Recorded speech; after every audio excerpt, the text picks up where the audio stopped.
Let's get right into it. All right, so here we go. So based on your response here, the first question was how do you set your price? You said based on what I think people can afford. Um, a lot of us do it. I did it myself. And what happens is it puts us in a space of always discounting or thinking for our clients. One of the things that we have to get into is we have to own our pricing. And one of the easiest ways to own it, I figured out a calculated formula where you can see your numbers on a calculator that I created. And you can see this is exactly what I need to charge. What that does is that kind of sets something here mentally where we have a benchmark or a baseline that we can't go under, or we know it's costing us. When you base it on what you think people can afford, um, you're usually charging less, and you probably get people that know you saying you need to charge more for what you're offering. And what happens is we lose some business because we don't show up fully in our power. We're kind of discounting before we even discount our price. So I would say you're a candidate to definitely work on your pricing just based on this one response because it's total guess. And if you're not covering all your expenses, you're definitely not getting paid what you're worth. And you have to set a profit at the end of it, or you're not a profitable business. And so, number two, do you know your exact monthly business expenses? Fantastic that you do. That's amazing. Uh, it doesn't matter that you didn't put it in.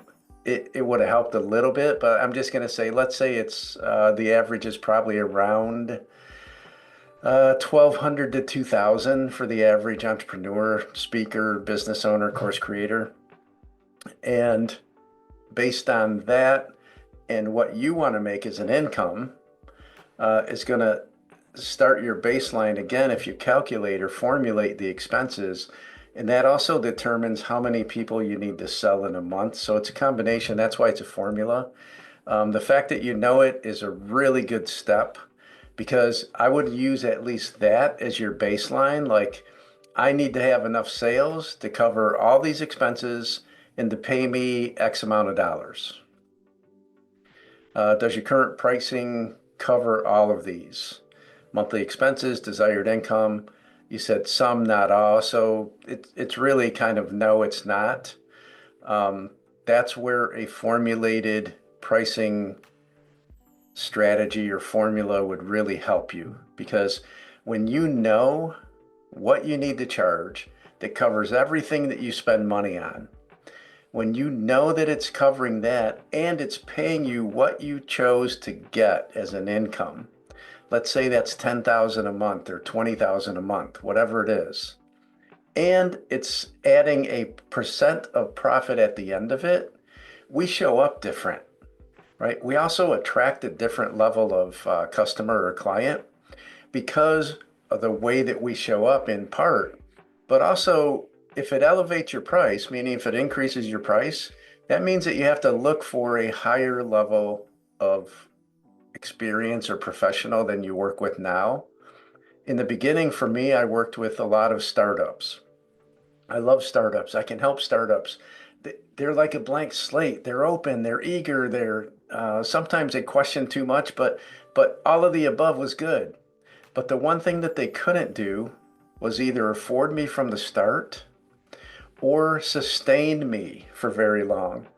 So even if they could afford what I wanted to charge, which wasn't very often, and I'll share that with you in a quick second, they couldn't stay with me for the length of time that it takes to see the results.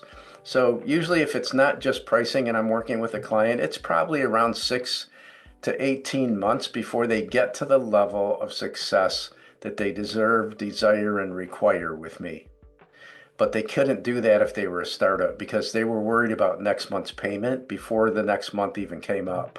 So if you're experiencing that, it might be the level of person that you're dealing with, it included with the pricing that you really don't have a set strategy for yet. If you're not putting a set percent of profit at the end, that just means if there's money left, you feel profitable. And part of that's true, But wouldn't it be better if you knew everything was going to be covered that you spend money on? You knew you were going to get paid. You knew that there's a, let's say, 20% profit on every single thing. So if it's a $2,000 um, uh, thing that you sell, you get $400 goes in the bank, right? Every single sale. And then on top of that, with the formula that I created, you'll know exactly how many people you need to sell or how many sales need to happen per month. That's a magical piece. And when you can get all of those, your confidence rises, your belief system increases, and you have a proven strategy that knows you're going to get paid. And it's much easier to say, no, it's not a good fit yet. Or maybe you create a group program and you figure out what to charge in the group so that you can have those lower ticket people. What specific profit margin are you targeting? You said you've never calculated this. I'm not surprised. 85% of every single person that I speak with doesn't, because we're not trained for it. And so when you can have a set percent of profit, like there's corporations that sell paper clips.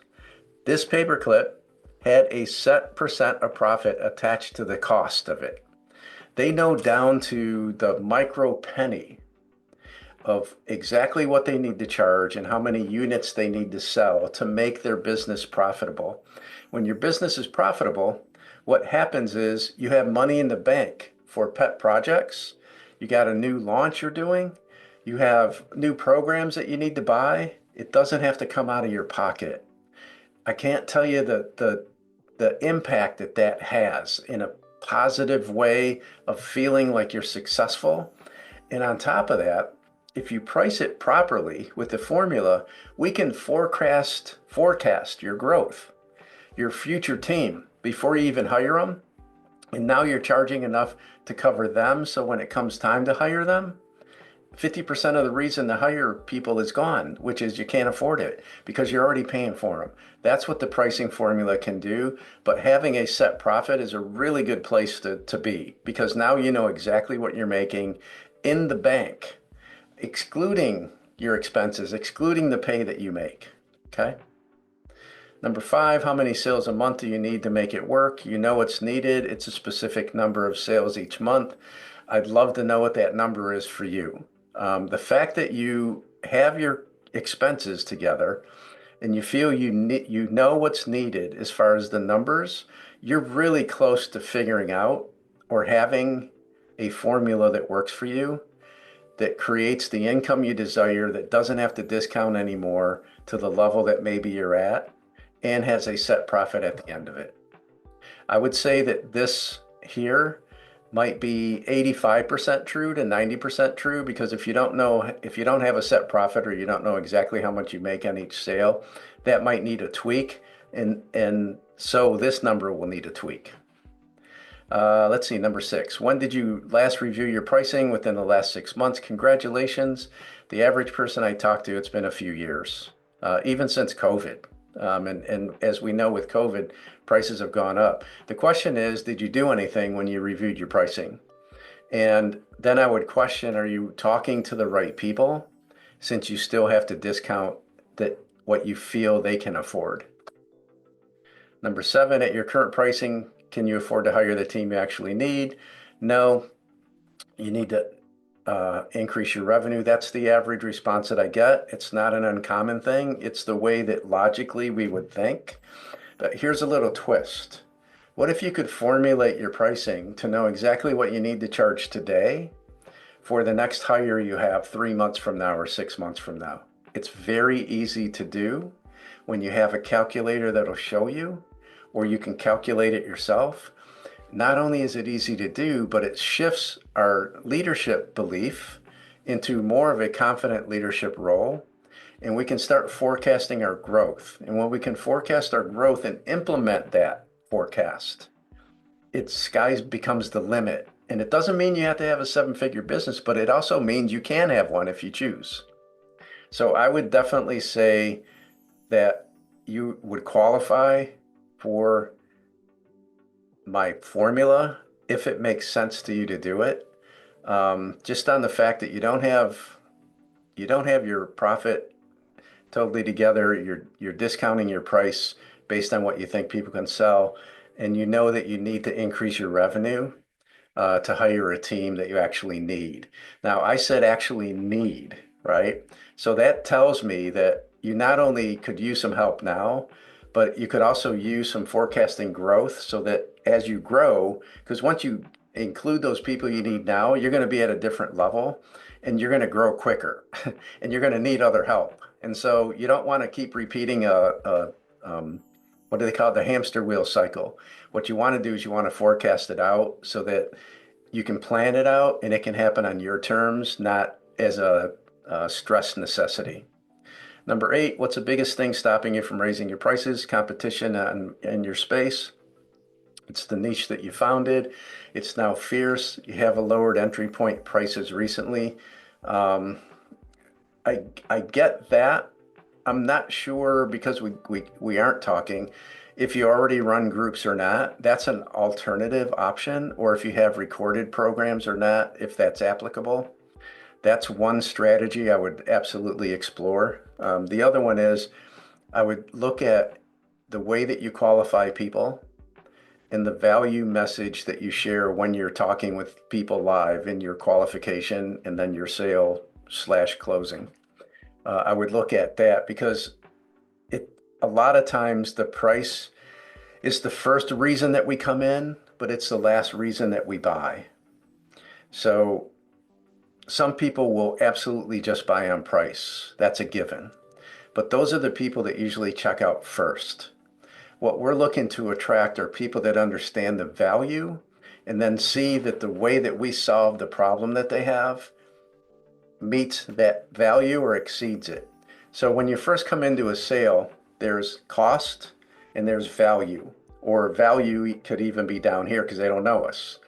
Our job is to create a value story, conversation that increases the value of what we do and exceeds the cost of entry. When you can do that, you can charge a higher ticket. It's also a much easier sale once you get it down because the people that show up, if they're paying more, they understand the value because they usually have paid for things before. So it just makes it a lot easier when you can get there. Um, I take it, I'm in coaching. Coaching is fierce, right? But I don't look at anybody else's prices. Um, I'm aware of some of them, but it doesn't matter what other people charge. It matters what you require to charge based on what you want to do with your income, based on the expenses that you have and the set profit that you set. There has to be a baseline price. That's not optional. It doesn't matter what other people charge. I'm just saying that uh, it's something that a lot of us do. I did competitive pricing as well, and it just doesn't work because my competition either has less expenses or more expenses than I do. And so I would just say that from if you take nothing else away, this one, I would look at the value messaging, that conversation that you're having, and am I exceeding the perception of cost? If you're not, I would tweak your value message. That's definitely something I've had a lot of experience in. So congratulations again for filling this out. I hope that these answers helped. I am saying that you do qualify, and for the pricing formula. If you're interested in it, give me a reply back to this email that I'll send you with this Google Drive video. I'll also put the link in the bottom, or I guess you have it if you're watching a video. So, but you do qualify for it. The thing I would do is I'll send you my Calendly invite. If you're interested in it, let's do a conversation without selling, but I will talk about the program. I will offer it to you and I will ask you to buy it because I do know based on your answers that you definitely could gain from the experience of not only knowing what your price is, but having access to the calculator so that you could tweak it. You could see what your growth's going to be, and then you'd have 30 days access to the calendar to make adjustments or just to play around with it to see, hey, if I did this, how much more do I have to charge? Or if I didn't do this, how much less can I charge? So thank you so much. I really appreciate it. I know what it takes for people to fill in their email address. There's 100,000 other things you could have done. You chose me. I'm really grateful. I hope this is valuable for you. And if you know anybody else that could use this, feel free to share it. I would greatly appreciate it. This is one way that I get people to know what I do, and eventually a few of them will become my customers. So thanks again, Darren. I appreciate it.